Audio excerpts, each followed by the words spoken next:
할렐루야, 함께 하신 주님을 찬양합니다. 오늘 읽을 하나님의 말씀 요한계시록 18장 9절로 19절까지의 말씀을 통하여 탄식과 환희라는 제목으로 말씀 나누기를 원합니다.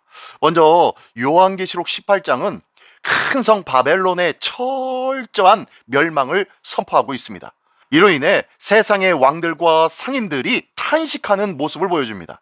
이는 하나님을 대적하고 세속적 부와 권력을 추구했던 모든 것의 종말을 상징하고 있으며, 또한 세상의 화려함과 부유함이 결코 영원할 수 없다고 강력하게 말씀해주고 있는 내용입니다. 자, 본문은 바벨론의 심판이 얼마나 신속하고 완전하게 나타나는지 보여주고 있습니다. 먼저 9절부터 10절까지의 말씀입니다. 그와 함께 음행하고 사치하던 땅의 왕들이 그가 불타는 연기를 보고 위하여 울고 가슴을 치며 그의 고통을 무서워하여 멀리 서서 이르되, 화이또다 화이또다 큰 성 견고한 성 바벨론이여, 한 시간에 내 심판이 이르렀다 하리로다. 네,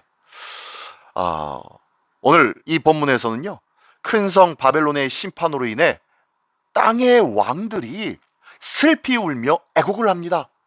이들은 바벨론과 함께 음행하고 사치했던 자들입니다.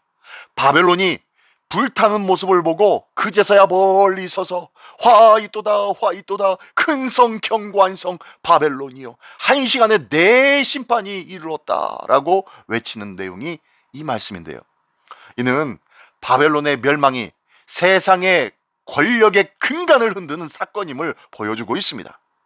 왕들의 애가는 자신들의 권력과 영화가 어떻게 상실되어지는지를 의미해주고 있어요.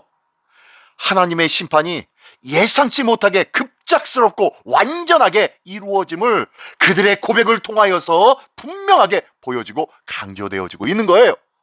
이는 일시적인 세상의 권력을 의지하는 자들의 비극적인 종말을 경고하고 있으면서, 또한 교회와 성도는 세상의 권력에 넘어가지 말고 그 유혹을 이기고 오직 하나님의 뜻을 따라 살아야 한다는 것을 시사해주고 있는 거예요. 오늘도 세상의 권력과 세상의 화려함에 물들지 않기를 원합니다. 유혹되지 않기를 원합니다. 현혹되어 마음이 어찌할 바 몰라서 근심하고 낙심하지 않기를 원합니다. 오직 주님의 뜻은 영원할 것이며 그들의 심판은 반드시 있을 것이며 우리를 향한 하나님의 거룩한 약속은 반드시 이루어질 것이라는 것을 믿으시기 바랍니다. 오늘도 그 하나님의 뜻을 붙잡고 의지하며 그 뜻을 따라 행하는 우리 모두가 되시기를 예수님의 이름으로 축원합니다. 아멘. 자, 11절부터 19절 끝까지의 말씀입니다. 땅의 상인들이 그를 위하여 울고 애통하는 것은 다시 그들의 상품을 사는 자가 없습니다.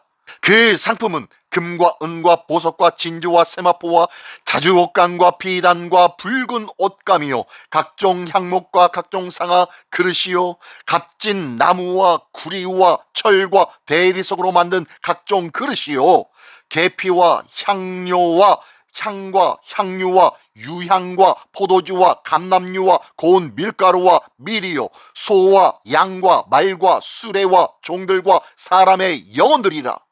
바벨론아, 네 영혼이 탐하던 과일이 내게서 떠났으며 맛있는 것들과 빛난 것들이 다 없어졌으니 사람들이 결코 이것들을 다시 보지 못하리로다. 바벨론으로 말미암아 치부한 이 상품의 상인들이 그의 고통을 무서워하여 멀리 서서 울고 애통하여 이르되, 화이또다 화이또다 큰 성이요, 세마포 옷과 자주 옷과 붉은 옷을 입고 금과 보석과 진주로 꾸민 것인데 그러한 부가 한 시간에 망하였도다. 모든 선장과 각처를 다니는 선객들과 선원들과 바다에서 일하는 자들이 멀리 서서 그가 불타는 연기를 보고 외쳐 이르되, 이 큰 성과 같은 성이 어디 있느냐 하며 티끌을 자기 머리에 뿌리고 울며 애통하여 외쳐 이르되, 화이또다 화이또다 이 큰 성이요, 바다에서 배부리는 모든 자들이 너의 보배로운 상품으로 치부하였더니 한 시간에 망하였도다. 아멘. 네, 어떤 내용입니까? 땅의 상인들은 바벨론의 멸망으로 인해 슬피 울며 애통합니다.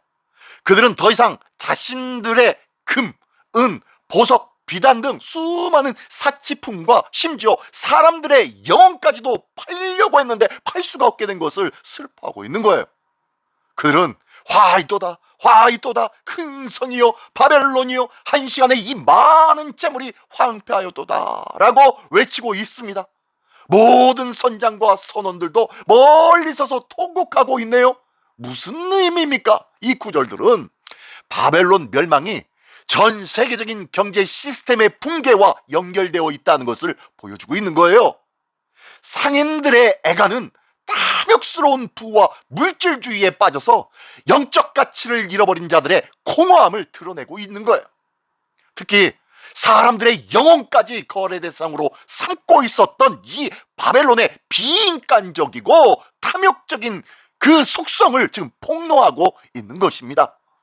이는 물질 만능주의와 과소비에 대한 강력한 경고이기도 하면서 경제적 이득을 위해 살아가는, 그래서 인간의 존엄성까지도 훼손시키는 것을 아무런 거리낌 없이 행하는 그러한 사람들의 행위는 하나님의 심판을 결코 면치 못할 것이라는 것을 말씀해주고 있는 거예요. 성도는 세상 재물에 마음을 빼앗기지 않고 영원한 가치가 무엇인지 바로 알아야 할 줄 믿습니다. 그 영원한 가치를 추구하고 변하지 않은 하나님의 말씀을 붙잡는 자, 그러한 자가 하나님 앞에 옳다 칭함받는 것이에요. 그래서 이 말씀을 통하여서 이제는 성도가 어떻게 살아야 돼요? 세속적인 가치관과 어떻게요? 단절시킨 삶을 살아야 된다는 거예요. 세상의 부와 권력과 명예의 유혹에서 벗어나야 합니다. 오직 하나님의 말씀에 무엇라 말씀하시는지 그 말씀을 밝게 깨닫고 그 말씀을 쫓기를 결단해야 된다는 거예요. 영원한 가치를 추구해야 된다는 것입니다. 썩어 없어질 이 땅의 세상의 것들을 쫓는 자가 아니라 영원한 생명과 하나님 나라의 의를 추구할 줄 아는 진정한 믿음의 사람이 되어져야 한다는 거예요. 주님을 바라보며 사랑하듯 이웃과 많은 영혼들을 사랑하며 섬기며 나누는 삶을 살아가는 것, 이것이 필요한 거예요. 이를 위해서 우리는 먼저 무엇부터 해야 됩니까? 회개해야죠. 정결함을 유지해야죠. 탐욕과 불의와 교만에 있었다면 이 모든 바벨론의 속성을 다 씻어버리고 예수의 피로 정결함을 받아서 오직 하나님 앞에 정결하게 회복되어지며 하나님의 자녀답게 살아가야 할 그 모습이 필요한 줄 믿습니다. 오늘도 하나님 앞에 온전함과 정결함으로 회복되어지는 우리 모두가 되시기를 예수님의 이름으로 축원합니다. 기도하겠습니다. 전능하신 주님, 감사를 드립니다. 말씀을 통해 세상의 헛됨과 주님의 공의로운 심판이 어떠한지를 다시 한번 깨달아 알게 하여 주시니 감사를 드립니다. 저희 안에 있는 바벨론적인 모든 요소가 있습니까? 모든 것들 내려놓게 하여 주시고 세상의 유혹에 흔들리지 아니하고 오직 주님만을 붙잡고 의지하며 섬기며 영원한 가치를 추구할 줄 아는 참 지혜와 믿음의 삶을 살아가게 하여 주시옵소서. 오늘도 이 귀한 삶을 지키시고 이끌어 주시기를 기뻐하시는 우리 주 예수 그리스도의 이름으로 기도드리옵나이다. 아멘.